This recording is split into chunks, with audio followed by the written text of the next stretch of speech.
Aqui a gente até já tem a campanha, que é chamada aqui 2014, o ano do crescimento. E esse estudo que nós vamos fazer é exatamente baseado em Efésios. Como nós vemos ali, vemos aqui que temos aqui o 4.15, e seguindo a verdade e amor, cresçamos em tudo que é a cabeça Cristo. E aí nós vamos estudar o livro de Efésios. Hoje nós vamos dar a introdução e a gente vai procurar, nesse caminhar, ver o que realmente Paulo queria quando ele escreveu essa epístola de Efésios. Eu acho que tem tudo a ver realmente com o crescimento espiritual e principalmente com a edificação, tanto pessoal como a edificação da igreja. Então, para a gente começar, eu vou colocar um louvor que particularmente eu gosto, e que é um louvor que ele é feito em duas vozes, então, mulheres e homens. E aí, quem quiser, quem já conhece, acompanha. Se quiser ficar sentado, de pé, pular, não tem problema, pode ficar à vontade, tá bom? Então vamos ver aqui.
Glória a Deus. Uma salva de palmas aqui para o nosso Senhor. Muito obrigado. Muito bem.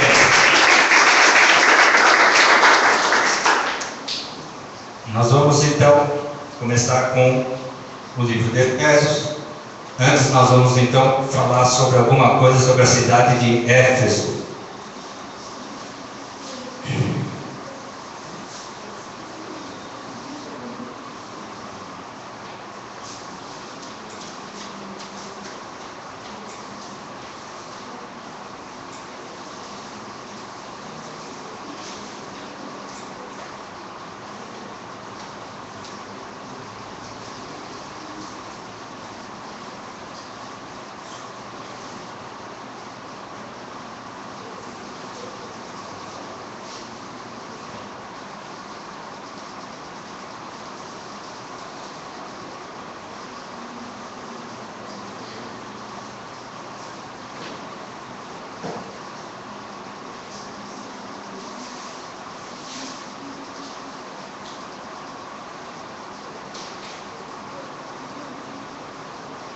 Bom, como todo mundo sabe, Paulo fez 3 viagens missionárias. Então, na terceira viagem, ele foi para Éfeso. Então, vamos lá. Paulo começou a terceira viagem a partir de Antioquia,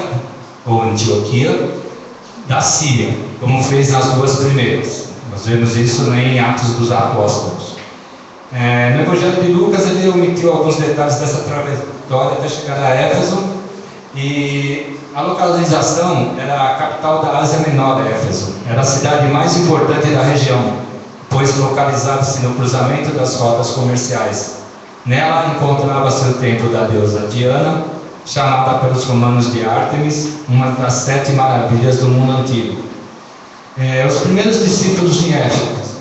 Por essa cidade havia passado Apolo, que foi instruído por Áquila, e onde Paulo encontrou um grupo de 12 novos convertidos que conheciam apenas o batismo de João. Vocês devem se lembrar dessa passagem, que foi quando foi o batismo do Espírito Santo, não é, pastor? Você quer dar uma pincelada a respeito disso? Quando eles estavam lá, eles só sabiam o batismo de João.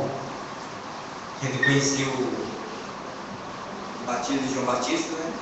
Batizava para o arrependimento. Aí o João Batista, ele ministrando no deserto o arrependimento. Ali quando o Senhor Jesus se manifestou, já se manifestou também para realizar o batismo com o Espírito Santo, né? O batismo com água e também o batismo com fogo. O João Batista, esse é o Cordeiro de Deus, né? Este aí é aquele que há de vir. E que eu não sou digno nem de desatar a sandália dos meus pés. Esse vos batizará com o Espírito Santo e também com fogo, né? Então, o batismo do Batista era conhecido como batismo com arrependimento. E ele chegou lá, tinha os novos conhecidos que não conheciam o batismo pelo Espírito Santo, e foi aquela história lá que ele foi com as mãos, né? Foi isso? Com as mãos e receberam o batismo com o Espírito Santo. Então, depois disso, Paulo regressou e foi para Corinto, onde passou 3 meses, e aos Coríntios ele escreveu 2 cartas, de Éfeso a primeira e da Macedônia a segunda. Nessa última visita a Corinto, escreveu a carta aos Romanos, em 58 depois de Cristo. A irmã Febe de Cencreia foi a portadora. Na volta para Antioquia, da Frígia por terra, visitou as igrejas da Macedônia até chegar a Mileto, depois de passar 5 dias em Filipos. De Mileto mandou chamar os anciãos da igreja em Éfeso, pois tinha pressa e queria chegar o mais rápido possível a Jerusalém para a festa de Pentecostes. Na praia local, fez o célebre discurso de despedida e depois seguiu para Cesareia, passando pela Fenícia, e em seguida chegou à cidade santa, onde ele foi preso pelos judeus. Pastor, foi nessa ida que ele foi para Jerusalém que ele teve aquele problema com Pedro a respeito da circuncisão, não foi isso? Isso, exatamente. E Pedro defendia a circuncisão, né? E Paulo não defendia mais. Pedro queria que todo novo convertido também fosse circuncidado. E sendo Paulo também judeu, ele discordava, né? Porque a circuncisão hoje é feita no coração do homem. E naquela época era lei, todo homem judeu tinha que ser circuncidado. Abraão, ele foi circuncidado aos 90 anos de idade. Quase 100 anos de idade, Abraão foi circuncidado para fazer parte do povo de Deus, né? Até então Abraão era um homem que ele era idólatra, ele não tinha nada a ver com Deus, mas quando Deus o chamou e fez a promessa, ele teve que ser circuncidado também. Então, quando Pedro começou a discutir com Paulo a respeito da circuncisão, ele queria, se continuasse ainda, toda pessoa que aceitasse Jesus tinha que ser circuncidado. Aí, quando Paulo entrou em discussão com ele a respeito desse assunto, mas mesmo assim eles continuaram pregando o arrependimento, pregando sobre Jesus, pregando sobre a palavra, cada um com a sua opinião. Eu creio que Pedro não mudou a sua opinião, ele continuou pregando e acreditando, né? Mas Paulo, ele pregou a circuncisão do coração. O homem precisa tirar as maldades do coração, tirar as malignidades do coração. Tudo aquilo que desagrada a Deus, a mentira, o engano, a falsidade, está no coração do homem, o homem precisa limpar, precisa tirar. Aí acontece a circuncisão, né? E quando Pedro ainda defendia a circuncisão que fazia no Antigo Testamento, no tempo dos hebreus. O código do prepúcio do homem, a mulher não era circuncisada, o homem era. Então, por esse motivo, houve discussão entre eles.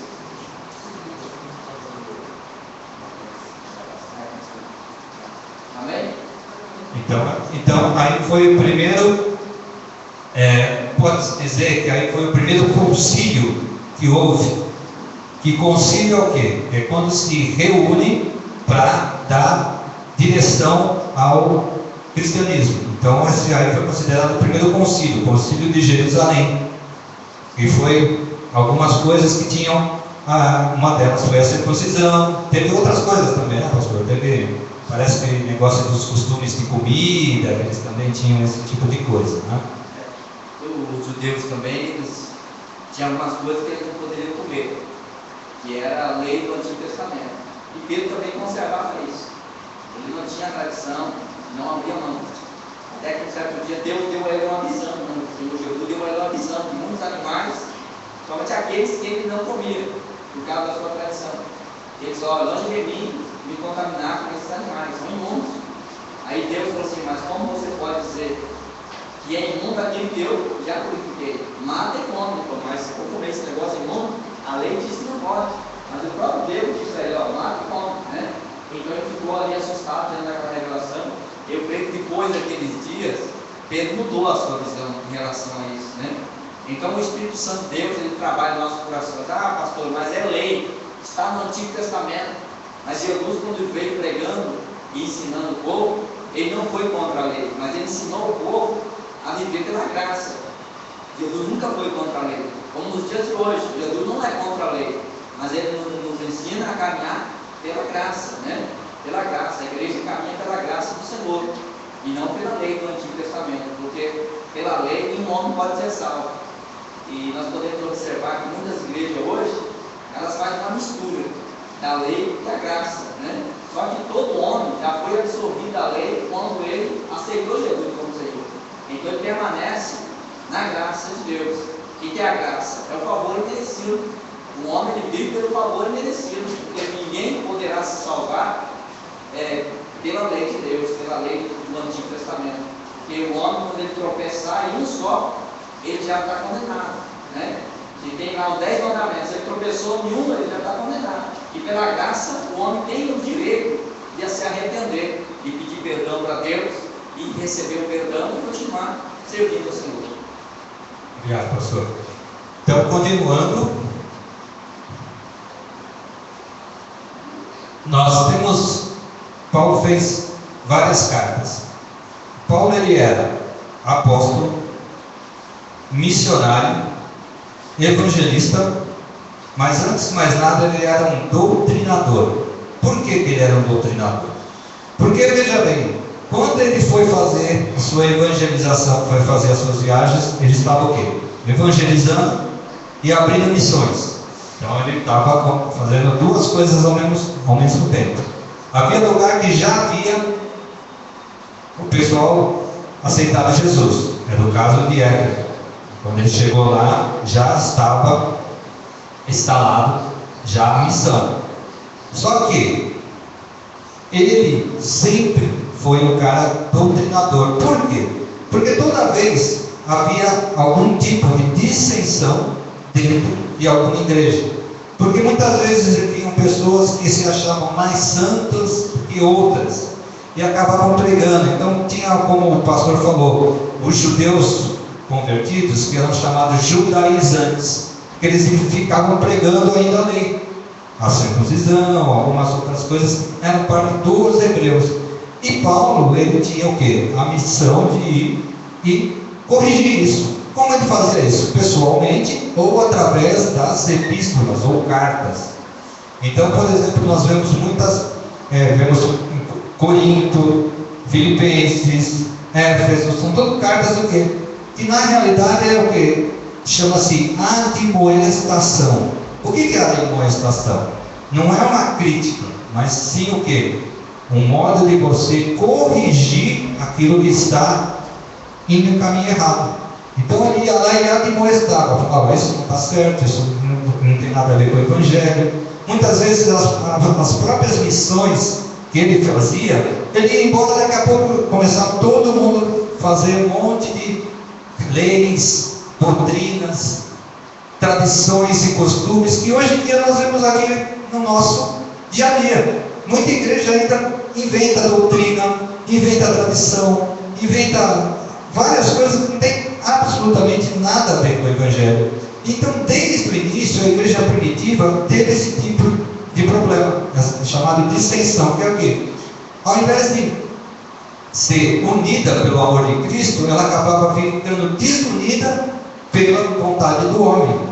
Então, por exemplo, ali, a carta aos Efésios, na realidade, é um resumo muito bem elaborado das boas do cristianismo e as suas implicações.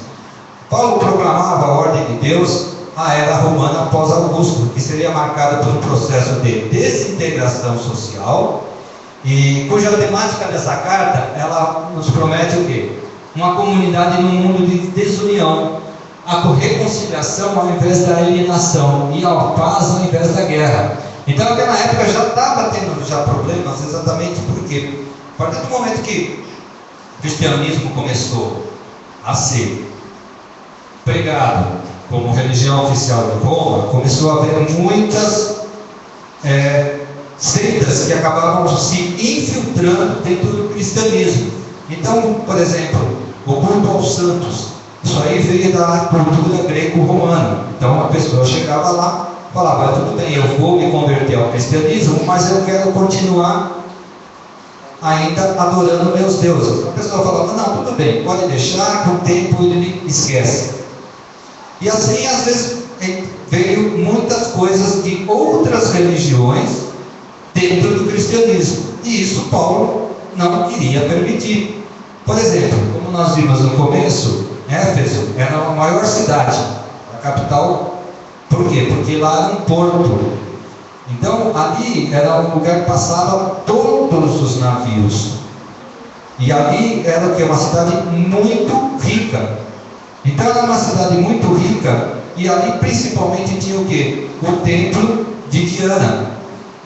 Quando a gente lê os Atos dos Apóstolos, Paulo ele foi perseguido não apenas pelos judeus, mas mais pelos comerciantes que faziam o comércio sobre o quê? O templo de Diana. Então fazia estátuas, broches, correntinhas, tudo de prata, porque o prata era muito valiosa naquela época. E com a ascensão do cristianismo, esse comércio estava o quê? Diminuindo. Então eles mesmos estavam vendo que eles estavam tendo prejuízo por causa do cristianismo. E isso, Paulo, ele acabou até sendo perseguido por isso, né, pastor? Você quer dar um adendo? A perseguição de Paulo, quando ele chegou em Éfeso, realmente aconteceu por causa de muitos fatores. Um deles foi realmente por causa da idolatria.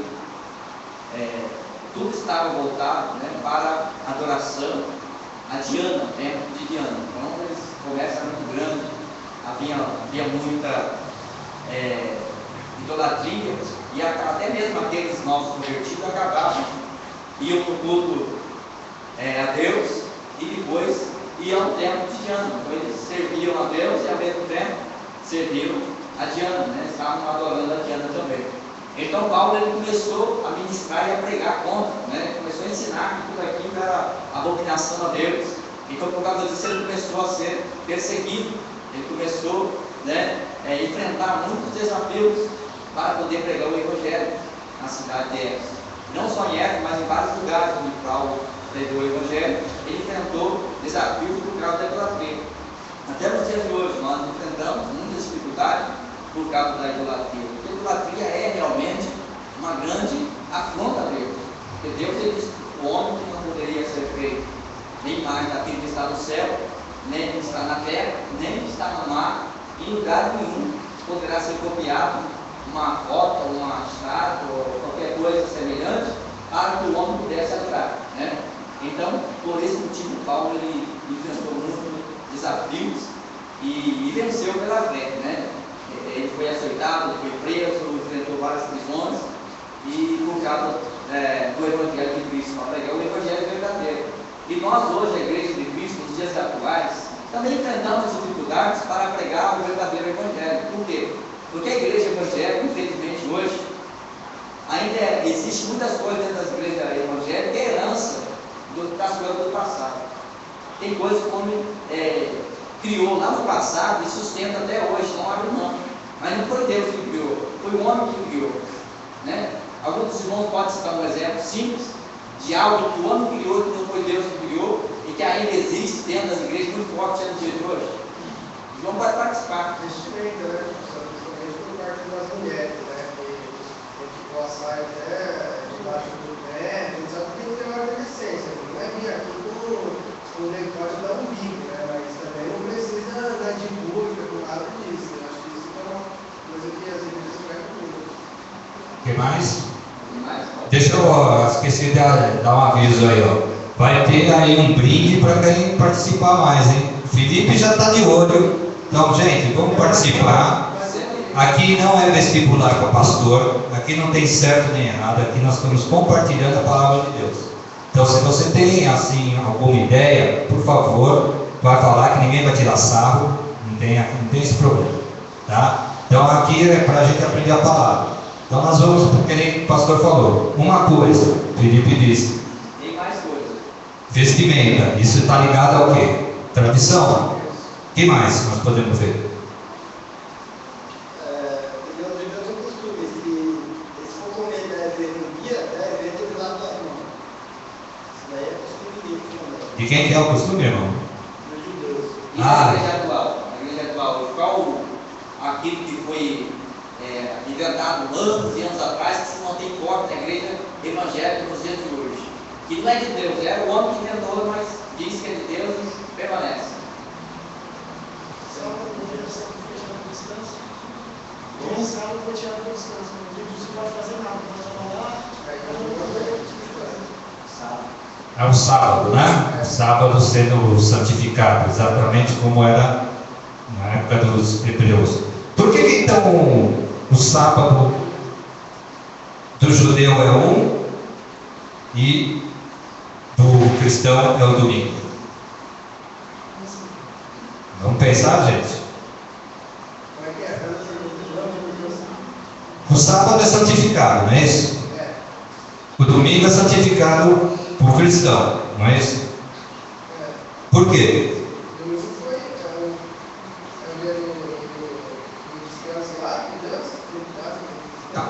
O judeu continua descansando no domingo, no sábado. Por quê? Santificado. Por que mudou do sábado? Porque antigamente o cristão também era o sábado. Por que foi para o domingo? Domingo não é o sétimo dia da semana? Não, o sétimo dia é o sábado. Segunda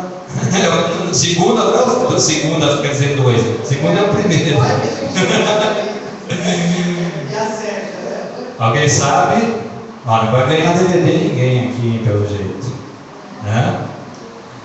Bom, tem Tem duas respostas. A primeira é o seguinte: quando Constantino ele fez o quê? Declarou o cristianismo como religião oficial, o judaísmo, quem era judeu, começou a ser perseguido. Então, para eles se diferenciarem dos judeus, eles passaram a adorar o domingo, para não ser confundido por judeu. Segunda coisa, Jesus ressuscitou que dia?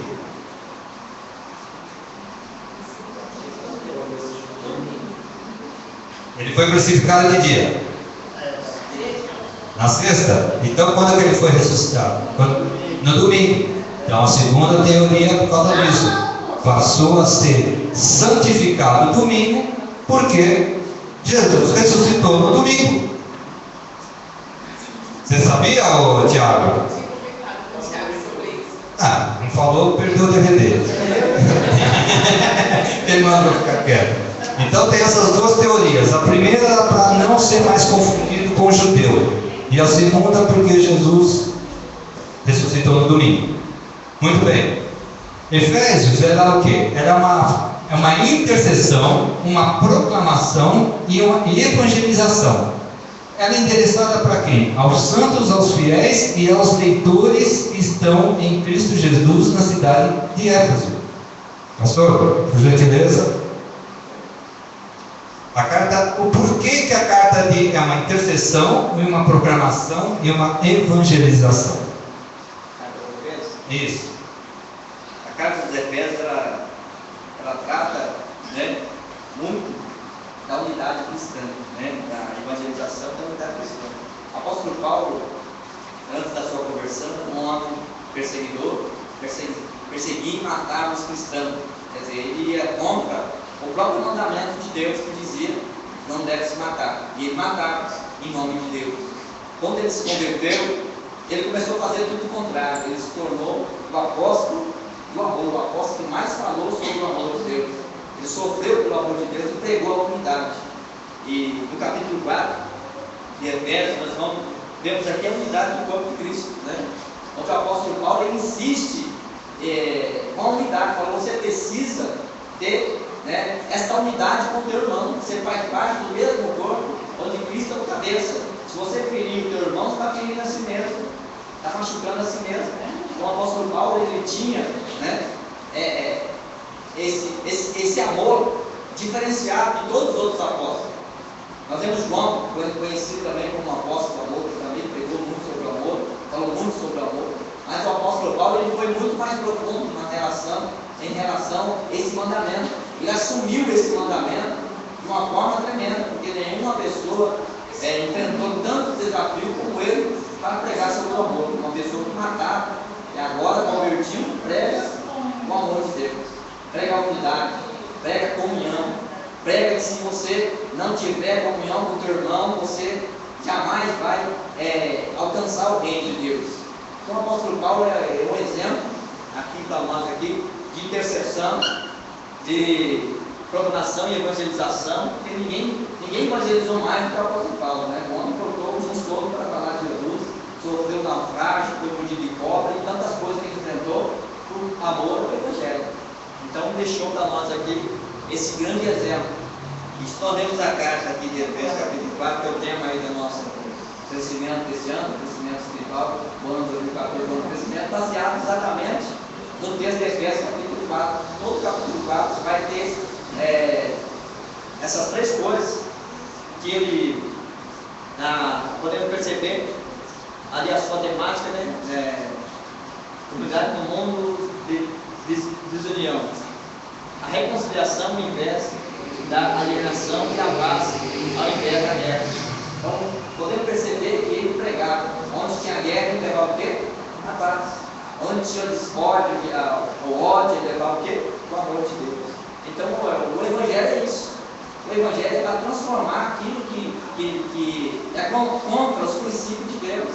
Se você chega numa pessoa, a pessoa tem desejo de matar, o que você vai fazer? Vai colocar o desejo no coração daquela pessoa de amar, de perdoar, né? E muitas vezes perder até a sua própria razão.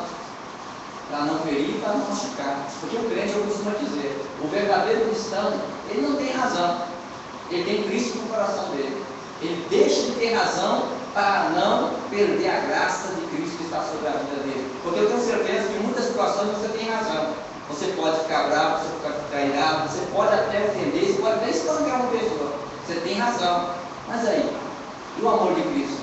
Eu tenho a razão por amor a Cristo. Foi o que aconteceu com o apóstolo Paulo. Os caras batiam nele e ele tinha razão de ir lá e bater também. Né? Mas ele não fez isso. Por amor de Cristo. Se eu ofendo meu irmão, eu estou indo contra o princípio da palavra. Se eu estou ferindo as pessoas, eu estou indo contra o princípio. Ah, pastor, mas não é fácil você ser ofendido e ficar quieto. Mas quando nós temos Cristo no nosso coração, nós fazemos de tudo para cumprir o mandamento de Deus. Ah, pastor, a pessoa me ofende, eu tenho que calar a boca. O certo é calar a boca, é ficar quieto. E deixar o Espírito Santo de Deus trabalhar, porque ele trabalha. Agora, quando nós revidamos, é que estamos fora do padrão e do princípio de Deus. Se alguém discordar de mim, pode falar. Ah, pastor, não é bem assim. A Bíblia diz que tem que ser assim. Ok. Bom,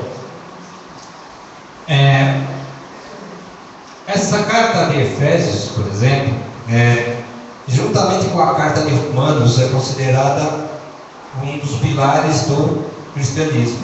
Muita gente fala que a carta de Romanos é muito da parte de Paulo mesmo, de doutrina. Mas a carta de Efésios, na realidade, ela tem uma curiosidade. Vamos ver qual que é.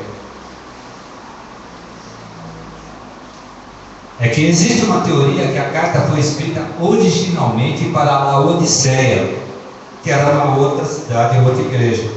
Quem se lembra aqui do ano passado que nós estudamos as 7 igrejas do Apocalipse? Então, o apóstolo João, pela revelação de Jesus Cristo, escreveu 7 cartas, onde ele o quê?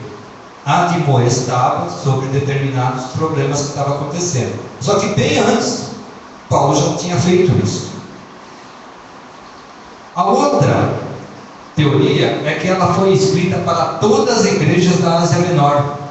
Por quê? Porque a estrutura é diferente das outras cartas. Porque todas as outras cartas, você pode ver que Paulo geralmente ele menciona o nome de várias pessoas. Fulano, Beltrano, tal. Tipo, conhecia mesmo as pessoas. Ah, dá um alô para fulano, dá um abraço para Beltrano. Romanos, você vê, são 26 pessoas, né, pastor? Que ele fala. Não é isso? 26? A referência que ele faz não é de uma pessoa ausente, uma pessoa que acompanhava realmente a vida das pessoas, né? O apóstolo Paulo, ele tinha envolvimento com todas as pessoas que ele ganhava para Jesus, que ele evangelizava, ele lembrava dele pelo nome. Hoje, muitas vezes, você perguntar para o pastor, qual é o nome fulano? O pastor não sabe o nome das ovelhas que tem, não sabe o nome das pessoas, porque ele não se preocupa com